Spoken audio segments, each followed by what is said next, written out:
नमस्कार साथियों, मैं मुंशी प्रेमचंद की कहानी मर्यादा की वेदी का दूसरा भाग लेके आई हूँ।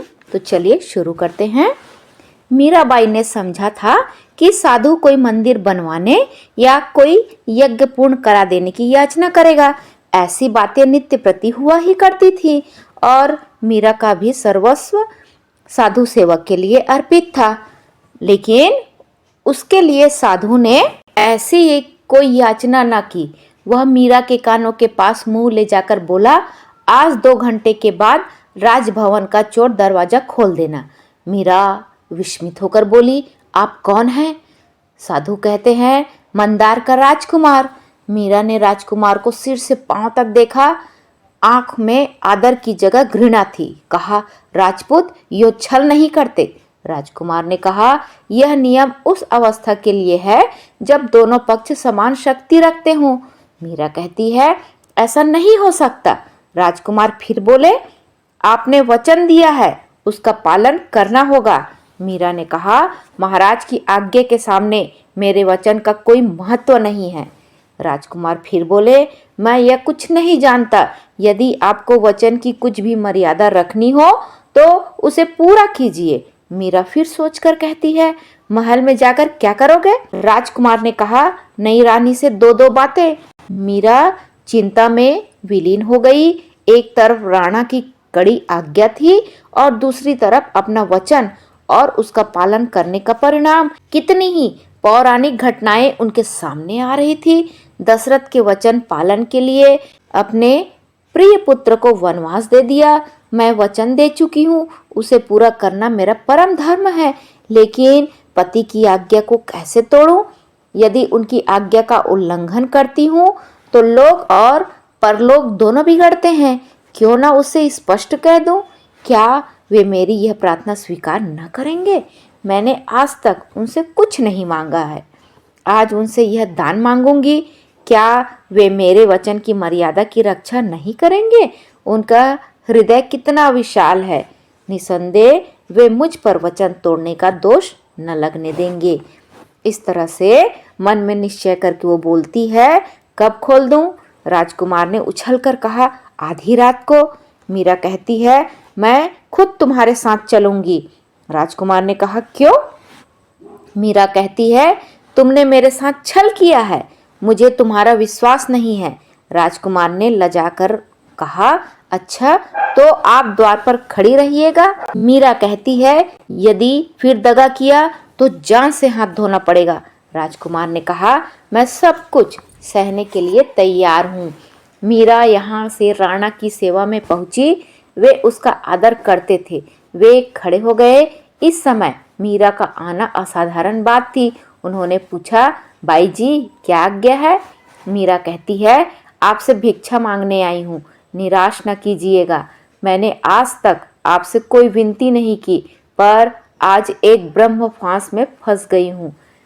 इसमें से मुझे आप ही निकाल सकते हैं। मंदार के राजकुमार को तो आप जानते ही हैं। राणा कहते हैं, हाँ अच्छी तरह। मीरा फिर कहती है, आज उसने मुझे धोखा दिया।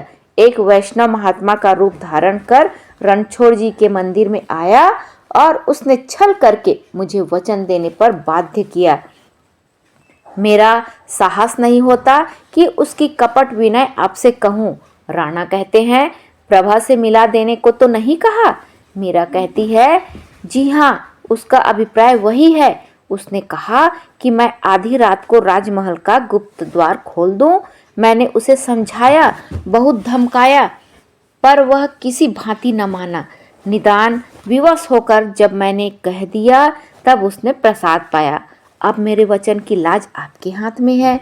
आप चाहे उसे पूरा करके मेरा मान रखे, चाहे आप उसे तोड़कर मेरा मान तोड़ दे। आप मेरे ऊपर जो कृपा दृष्टि रखते हैं उसी के भरोसे मैंने वचन दिया। अब मुझे फंदे से उबारना आपका काम है। राणा कुछ देर सोचकर बोला, तुमने वचन दिया है, उसका पालन करना मेरा कर्तव्य है। तुम देवी हो, तुम्हारे वचन नहीं टल सकते। द्वार खोल दो, लेकिन यह उचित नहीं कि वह अकेले प्रभा से मुलाकात करे। तुम खुद उसके साथ जाना, मेरी खातिर से इतना कष्ट उठाना। मुझे भय है कि वह उसकी जान लेने का इरादा करके न आया हो।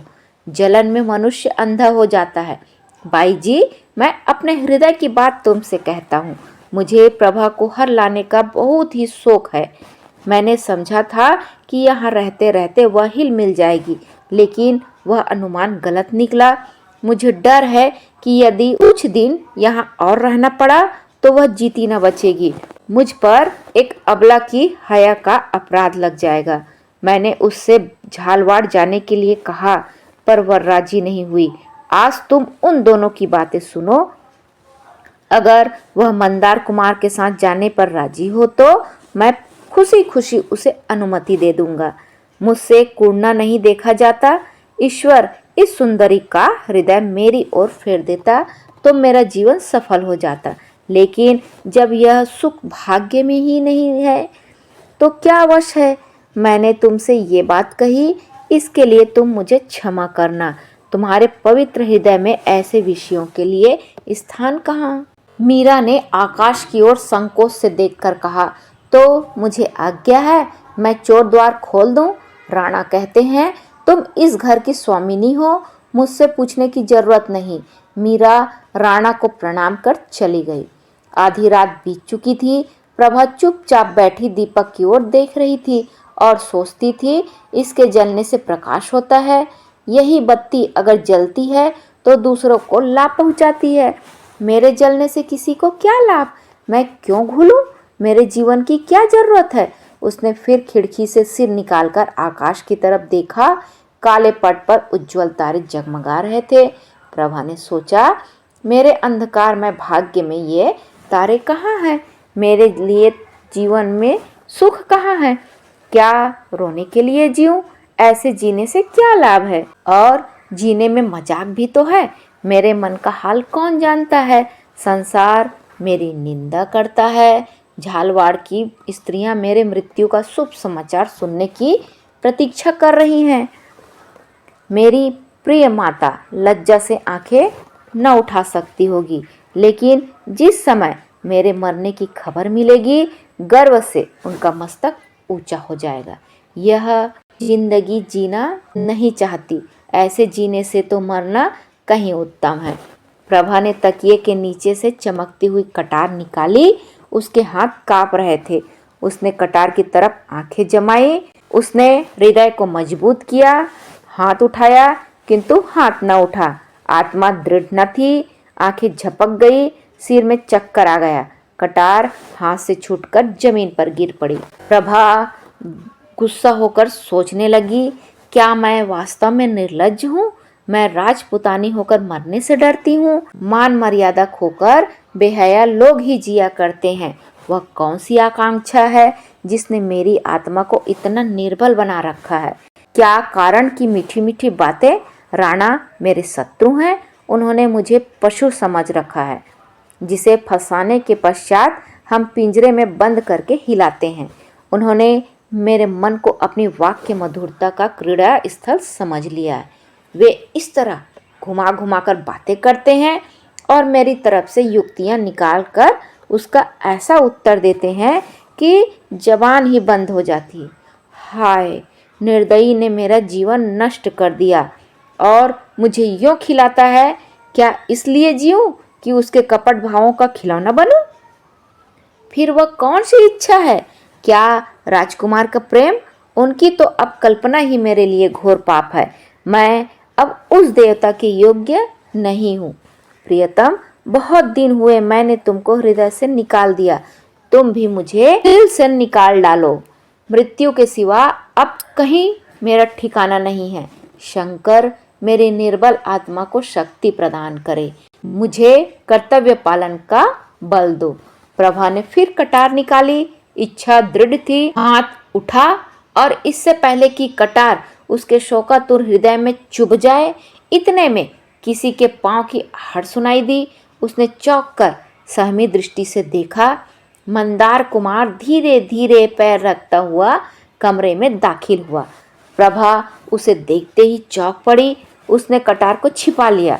राजकुमार को देखकर उस आनंद की जगह रोमांचकारी भय उत्पन्न हुआ। यदि किसी को भी जरा भी संदेह हो गया तो इसका प्राण बचना कठिन है। इनको तुरंत यहाँ से निकल जाना चाहिए। यदि इन्हें बातें करने का अवसर दूं तो विलंब होगा और फिर ये अवश्य ही फंस जाएंगे। राणा इन्हें कदापि न छोड़ेंगे।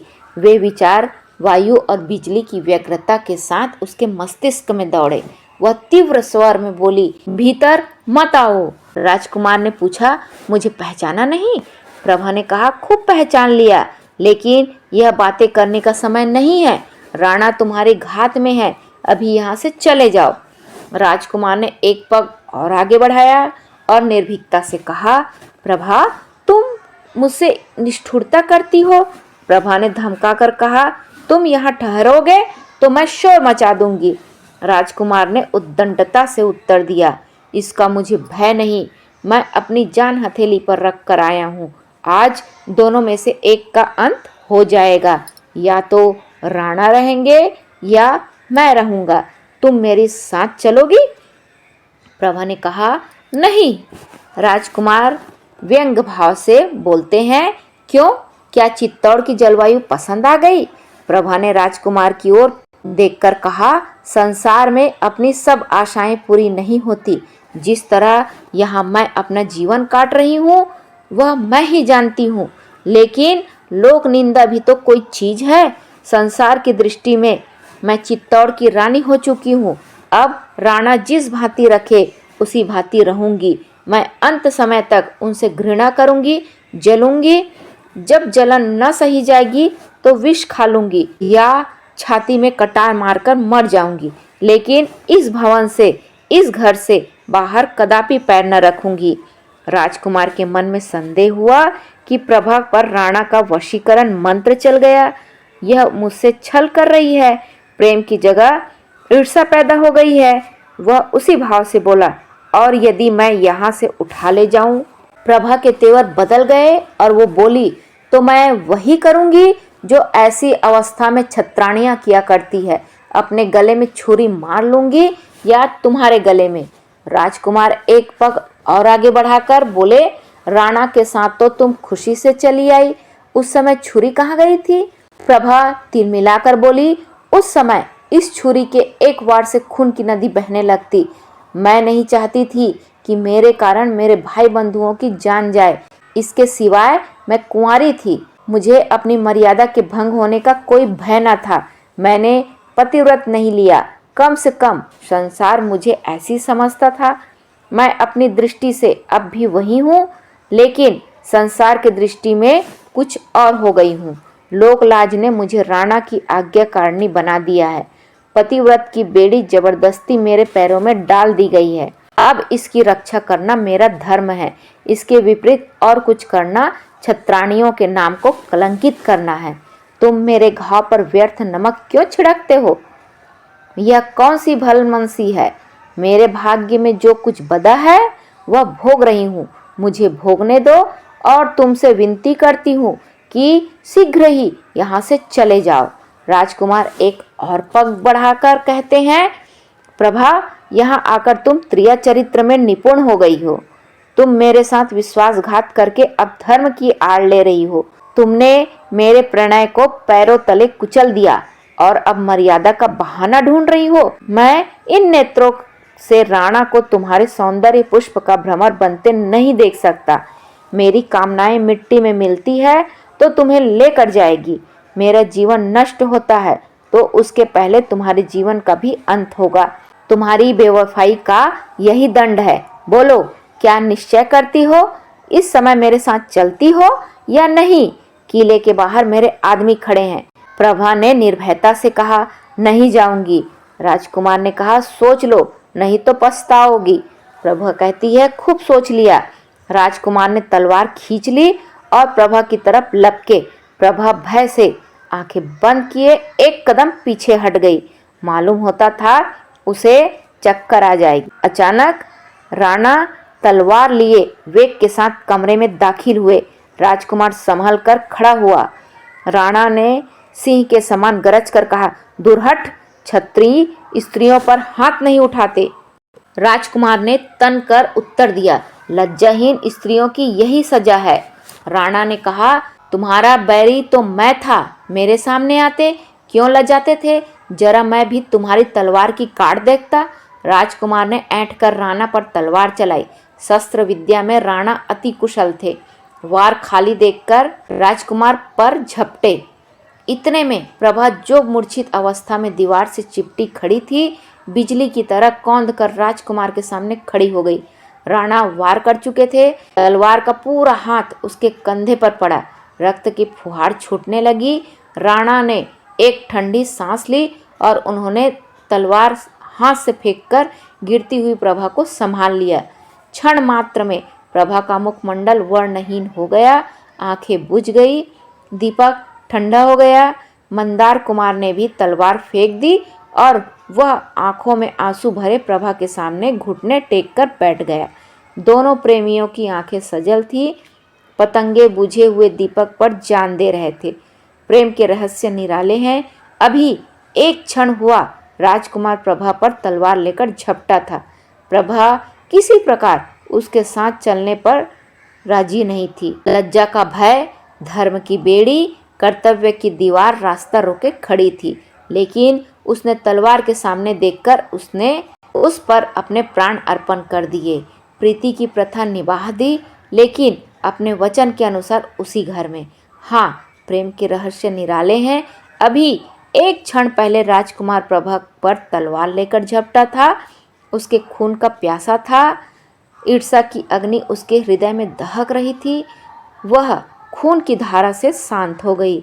कुछ देर तक वह अचेत बैठा रोता रहा, फिर उठा और उसने तलवार उठाकर जोर से अपनी छाती में चुभा ली। फिर खून की फुहार निकली, दोनों धाराएं मिल गई और उनमें कोई भेद न रहा। प्रभा उसके साथ चलने पर राजी नहीं थी, लेकिन वह प्रेम के बंधन को तोड़ न सकी। दोनों उस घर में ही नहीं, संसार से एक साथ विदा हो गए।